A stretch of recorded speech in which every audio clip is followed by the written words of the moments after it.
प्रश्न संख्या Roman number 1 एक वाक्य में उत्तर लिखिए। ಮೊದಲನೇ ಪ್ರಶ್ನೆ, किस राज्य को बादलों का घर कहते हैं? उत्तर, मेघालय राज्य को बादलों का घर कहते हैं। ಎರಡನೇ ಪ್ರಶ್ನೆ, जीप में लेखक के साथ और कौन बैठे थे? उत्तर, जीप में लेखक के साथ मेघालय राज्य के एक अधिकारी संगमा और 2 दोस्त बैठे थे। ಮೂರನೇ ಪ್ರಶ್ನೆ, मेघालय के 3 पर्वतीय अंचलों का नाम लिखिए।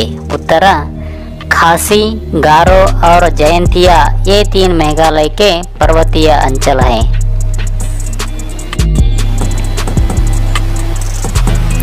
नाल्कने प्रश्न, मेघालय में हर कहीं कौन सी पारिवारिक व्यवस्था है? उत्तर, मेघालय में हर कहीं मातृसत्तात्मक पारिवारिक व्यवस्था है। ऐदने प्रश्न, नोहशंग थियांग प्रपात किस नाम से लोकप्रिय है? उत्तर, नोहशंग थियांग प्रपात मासमाई नाम से लोकप्रिय है। 6वें प्रश्न, गारो समूह किस जाति का अंग माना जाता है? उत्तर, गारो समूह बोडो जाति का अंग माना जाता है। रोमन नंबर 2 मुख्य प्रश्न, 2 या 3 ವಾಕ್ಯೋं में उत्तर लिखिए। 2-3 ವಾಕ್ಯದಲ್ಲಿ ಉತ್ತರಿಸಿರಿ। ಮೊದಲನೇ ಪ್ರಶ್ನೆ, ಅದರಲ್ಲಿ बिजली उत्पादन के बारे में संगमा ने क्या कहा? उत्तर, मेघालय में खपत से ज़्यादा पन बिजली का उत्पादन होता है। अतिरिक्त बिजली अन्य राज्यों को दी जाती है। यदि सभी गांव बिजली से जगमगा उठे तो भी अतिरिक्त बिजली का उत्पादन होता रहेगा, ऐसा संगमा ने बिजली उत्पादन के बारे में कहा।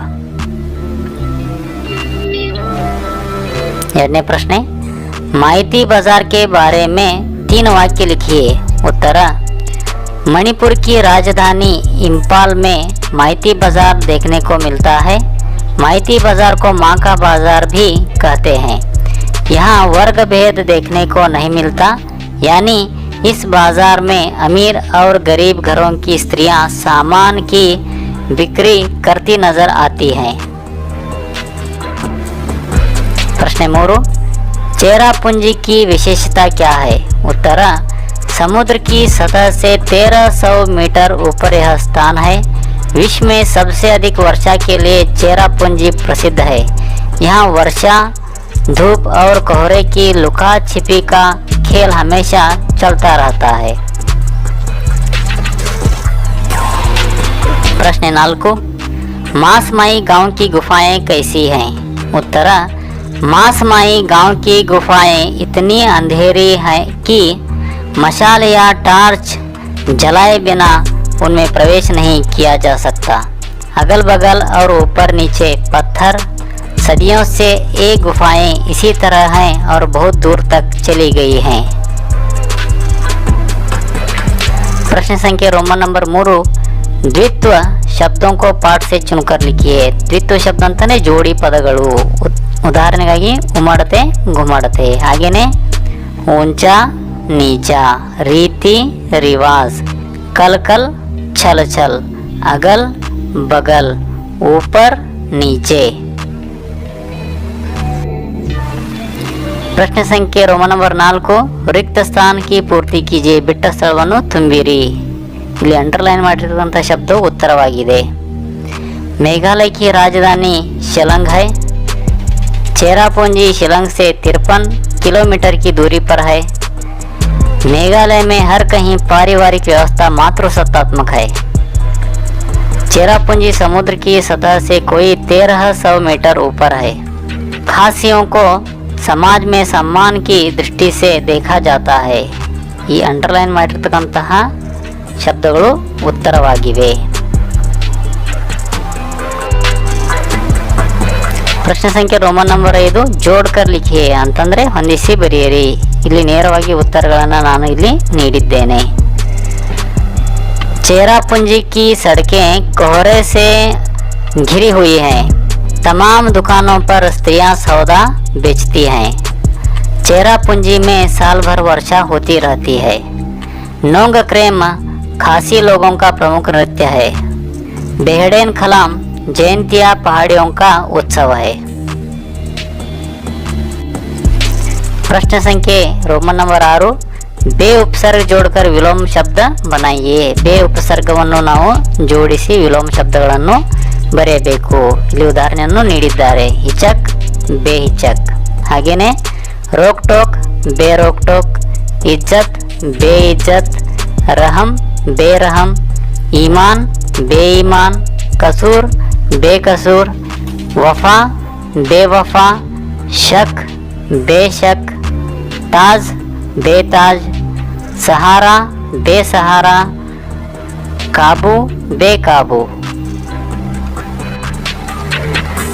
प्रश्न संख्ये रोमन नंबर 7 वाक्यों को क्रम से लिखना।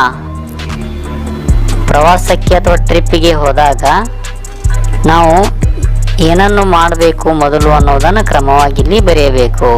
ಇಲ್ಲಿ ನೇರವಾಗಿ ಉತ್ತರವನ್ನು ನೀಡಲಾಗಿದೆ, ಪ್ರಶ್ನೆಗಳನ್ನು ನೀಡಿಲ್ಲ, ಉತ್ತರಗಳನ್ನು ನೇರವಾಗಿ ನೀಡಲಾಗಿದೆ। ಯಾತ್ರಾ ಸ್ಥಳಕ್ಕೂ ಚುನಾವಣಾ, ಮೊದಲು ಯಾತ್ರೆಯ ಸ್ಥಳವನ್ನು ಆಯ್ಕೆ ಮಾಡಿಕೊಳ್ಳಬೇಕು। छुट्टी लेना, आनंतर बस या रेल में आरक्षण की व्यवस्था कर लेना, होटल से संपर्क कर कमरा निर्धारित करना, ಕೊನೆಯದಾಗಿ कपड़े सामान बांध लेना। ಪ್ರಶ್ನೆ ಸಂಖ್ಯೆ ರೋಮನ್ ನಂಬರ್ 8 ಪ್ರಕೃತಿಗೆ ಕುछ अन्य देन, ಪ್ರಕೃತಿಯ ಕೆಲವೊಂದು ಕೊಡುಗೆಗಳು। ಉದಾಹರಣೆಗಾಗಿ ಜಲಪ್ರಪಾತ, ಇವು ಪ್ರಕೃತಿ ನೀಡಿರ್ತಕ್ಕಂಥ ಕೊಡುಗೆ। ಹಾಗೇನೆ ನಾವು ಮತ್ತೆ ಬೇರೆ ಬೇರೆ ಕೊಡುಗೆಗಳನ್ನು ನಾವು ಬರೆಯಬೇಕಾಗಿದೆ, ಕಾಣಿಕೆಗಳನ್ನು। ಇಲ್ಲಿ ಉತ್ತರಗಳನ್ನು ನೀಡಲಾಗಿದೆ, ಪರ್ವತ, ಹಿಮ, ವಾಯು, ವನ ಪ್ರದೇಶ, ವನ ಪ್ರದೇಶ ಅಂತಂದರೆ ಅರಣ್ಯ ಪ್ರದೇಶ, ಇವೆಲ್ಲವೂ ಕೂಡ ಪ್ರಕೃತಿಯಿಂದ ನಮಗೆ ಸಿಗುತ್ತದೆ ಅಲ್ಲ, ಹಾಗಾಗಿ ಇವೆಲ್ಲ ಪ್ರಕೃತಿಯ ಕೊಡುಗೆಗಳು।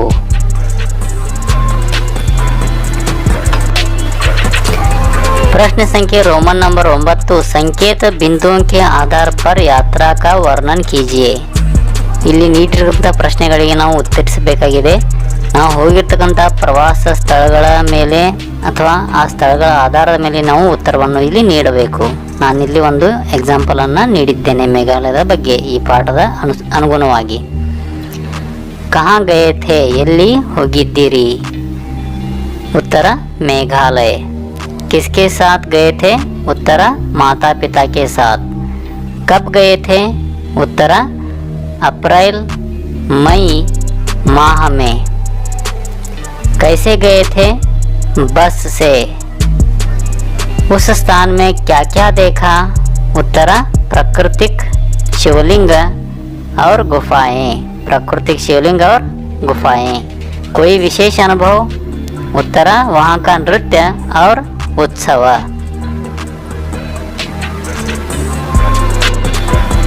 प्रश्न संख्या रोमन नंबर 10 अतिवृष्टि और अनावृष्टि से हानियाँ। ಅತಿವೃಷ್ಟಿ ಅಂತಂದರೆ ಅತಿ ಅಂದರೆ ಹೆಚ್ಚು, ವೃಷ್ಟಿ ಅಂತಂದರೆ ಇಲ್ಲಿ ಮಳೆ ಅಂದ ಹಾಗೆ।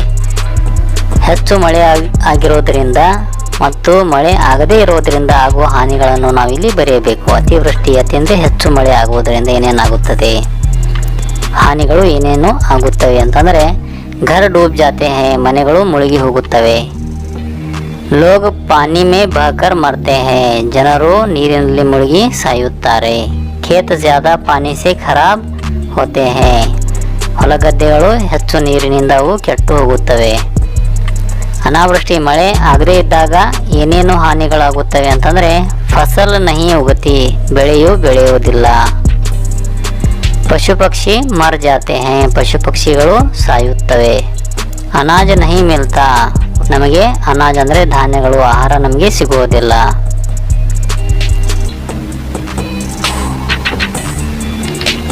ಪ್ರಶ್ನೆ ಸಂಖ್ಯೆ ರೋಮನ್ ನಂಬರ್ 12 ಅನುರೂಪತಾ ಪ್ರಶ್ನೆಗಳು। ಕರ್ನಾಟಕ ಬೆಂಗಳೂರು, मेघालय शिलंग, राजस्थान रेत का प्रदेश, मेघालय बादलों का प्रदेश, मणिपुर इंफाल, बांग्लादेश ढाका, नोंगक्रेम नृत्य, बेहडेन खलाम उत्सव।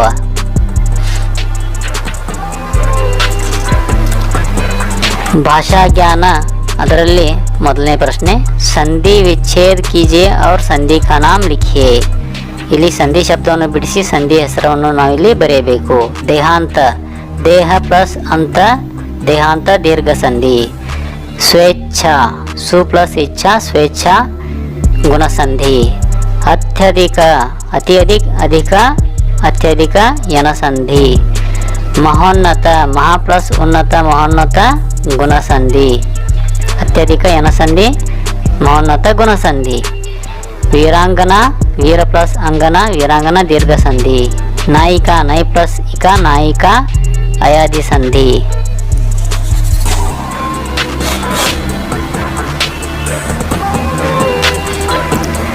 ಸಂಧಿ ಕೀಜಿಯೇ, ಈ ಶಬ್ದಗಳನ್ನು ನಾವು ಕೂಡಿಸಿ ಬರೆಯಬೇಕಾಗಿದೆ. ಮತ ಪ್ಲಸ್ ಅನುಸಾರ, ಮತಾನುಸಾರ. ಮುನಿ ಪ್ಲಸ್ ಇಂದ್ರ, ಮುನೀಂದ್ರ. ಗುರು ಪ್ಲಸ್ ಉಪದೇಶ, ಗುರೂಪದೇಶ. ವೀರ ಪ್ಲಸ್ ಉಚಿತ, ವೀರೋಚಿತ. ಲೋಕ ಪ್ಲಸ್ ಉಪಕಾರ, ಲೋಕೋಪಕಾರ. ಮಹಾ ಪ್ಲಸ್ ಉದಯ, ಮಹೋದಯ.